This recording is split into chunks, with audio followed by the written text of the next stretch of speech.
This tiny insect is known as the orchid mantis, and despite its beautiful appearance, it's a lightning-fast hunter and a deadly predator to any insect that crosses its path. Orchid mantises are one of the most popular mantises in the hobby, and today I'm going to be making mine a brand new naturalistic enclosure.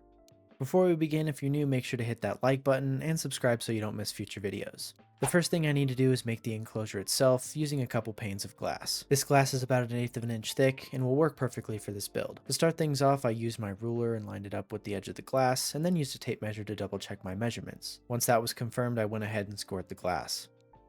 After scoring, I could simply snap off the excess. I then repeated this process multiple times, ensuring that I get accurate measurements and making sure to cut all the necessary pieces to build the tank. After cutting all of the main pieces, I went ahead and took one of the sides of the tank and cut it into 3 separate sections, making the door. The process is identical to cutting the rest of the glass by lining up the ruler, scoring the glass, and snapping it along the edge. With the door pieces cut, I cut a couple more strips of glass to go on the top of the tank. With all the pieces cut and labeled, I went back with a little bit of wet sandpaper to sand some of the edges down. As of right now, the edges of the glass are very sharp and there won't be any sort of border around this tank, so I want to make sure that I get this taken care of to avoid cuts in the future. After that, I went back with a little bit of isopropyl alcohol and wiped down each piece to remove dust and debris and clean up the pieces. After thoroughly sanding and wiping down each piece, I could finally start assembling the tank using a little bit of painting tape. Having all of the pieces labeled really helps for a cleaner building process and allows me to lay things out in a nice organized way.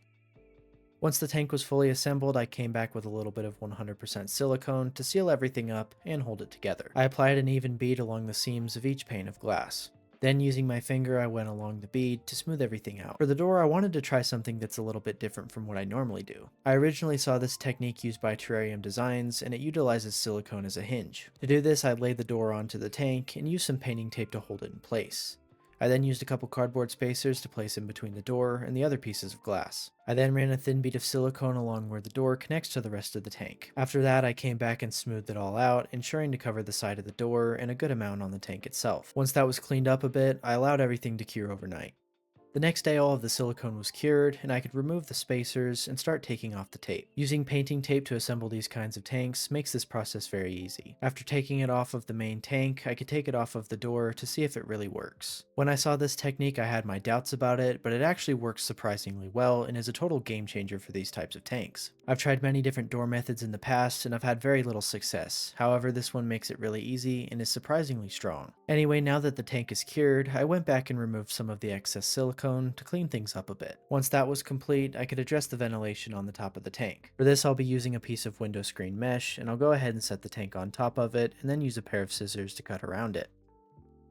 Once the piece was cut, I went ahead and applied a little bit of silicone to the underside of those overhangs. Then I went and inserted the piece of mesh into the tank. After that, I started pulling at each end of the mesh, trying to get it as tight as possible. I'm alright if it's a little bit loose and sags in areas, but this will be a primary molting area for the mantis, so I want it to be as tight as possible. With the ventilation taken care of, there's one other issue I need to address, and that's that the door doesn't have a way to stay shut. This is a simple issue to fix, and to do it, I'll use a couple small neodymium magnets and use a little bit of silicone to put on the sides of them. Then I'll go ahead and attach those to the tank right where the door and the other pieces connect. With the tank fully complete, I can move on to the background using a couple cork flats. Starting with some larger pieces, I started placing them into the tank before deciding to add a little piece of cocoa fiber liner for a little bit of extra texture. Once that was in place, I could resume adding the pieces. For the background on this build, I wanted to do something similar to what I did for the dairy cow isopod vivarium. I really had a fun time making that background, and it was a fairly simple process that ended up with good results. The cork bark has a very natural look and is great for layering and creating depth. After working with the background a bit, and once I was happy with it, I could move on to the actual scape using a couple scrap pieces of wood. I started by placing the largest elements in first. To be honest, I didn't really have a plan for this scape, but one important thing to keep in mind when doing scapes for mantises is to allow for adequate molting space. With this in mind, I continued scaping and eventually got something that I was almost happy with, but I felt that it was missing something. I had a couple pieces of spider wood that almost looked like vines, so I attempted to weave them around the scape and create a sort of dry vining effect. I wasn't sure if this would work or if it would look good, but after working with it for a while, I ended up with something I was very happy with, and the vining effect really works for this. However, as of right now, everything is very fragile, so I'll go ahead and secure it in place with some more silicone, and use my finger to smooth it out and push it in between the pieces. In order to hide this, I'll sprinkle a little bit of cocoa fiber over it and push it into the silicone. Then I'll repeat this process throughout the tank, applying this technique to any contact points. For some of the smaller connections, like where the wood pieces touch, I'll use a little bit of cotton ball and some super glue to help secure these pieces together. I'll use a little bit of sand to help hide this, and then I'll repeat the process on other connection points. After allowing all that to dry overnight, I finally had a completed scape, and I couldn't be more happy with it. Although I originally didn't have a plan for it, I think it turned out great, and I'm a huge fan of the vining look. Anyway, the next order of business is the false bottom. To do this, I'll start by using a little bit of leca. Not only will this create a sturdy foundation for the false bottom, but the clay pebbles will also absorb some of the water, allowing for a more effective false bottom. With the leca in place, I added a piece of window screen mesh to act as a substrate barrier.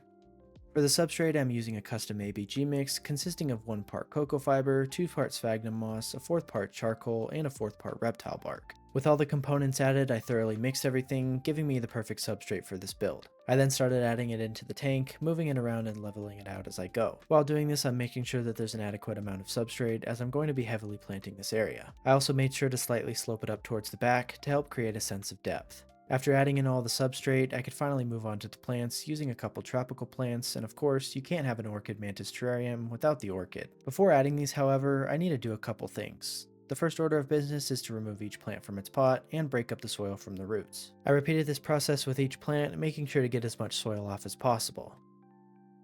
Once that was complete, I took all the plants over to the sink and started washing off the leaves as well as any remaining soil. Then I went and soaked them in warm dechlorinated water for 20 minutes. Prepping the plants like this is super important, as mantises are super prone to pesticides and other harmful things commonly found on plants. Anyway, after allowing the plants to soak, I could finally start planting, beginning with the largest element.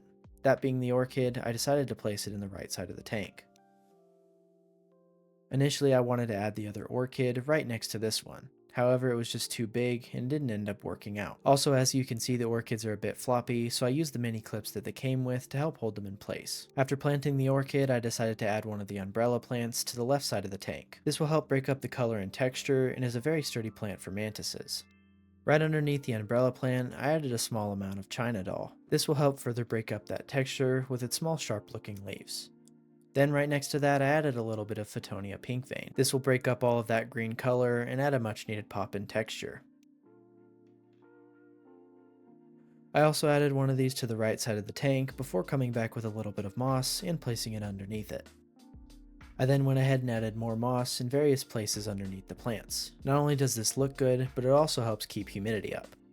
After adding the moss, I came back with a couple cuttings of ficus to add a bit more detail. I mostly placed this wherever the moss was, but I did end up coming back and placing some in and around the scape. I find ficus to be a very good plant to add detail to setups like this, as it grows fast and is fairly hardy. Anyway, to top things off, I added a little bit of leaf litter towards the front of the tank. I then came back with a couple small botanicals to add a final bit of detail. I also decided that the scape was a bit bare, so I used a little bit of super glue and attached an air plant to the scape.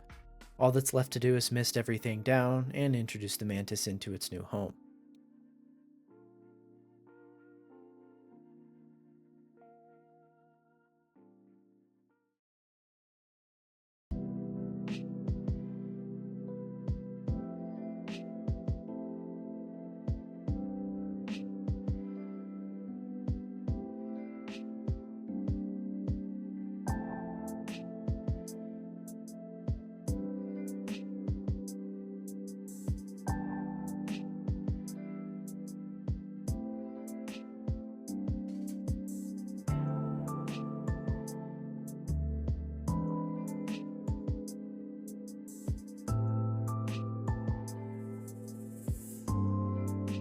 Though I've made many beautiful mantis enclosures in the past, this one is by far my favorite. Orchid mantises are one of, if not my favorite mantis, so I wanted to go all out with this one and do it a bit differently than I did my other ones. Having that mindset allowed me to create a setup like this that I think is truly beautiful. I'm not sure how the orchid will hold up long term, but as of right now, the mantis is loving it and you can see that orchid camouflage working its magic. It truly amazes me how nature is able to do this, and I wanted to give the mantis that ability in this setup. One other thing that I really love is how the door turned out. Honestly, I was very doubtful for it at first, but it ended up working out extremely well. Even after 7 years of doing this stuff, I'm still learning new things, and I'm glad that I found out this technique. All in all, I'm extremely happy with how this setup turned out, and I hope to make more like it in the near future. Anyways, that's all for this one. Don't forget to hit that like button, subscribe, and I'll see you all next week.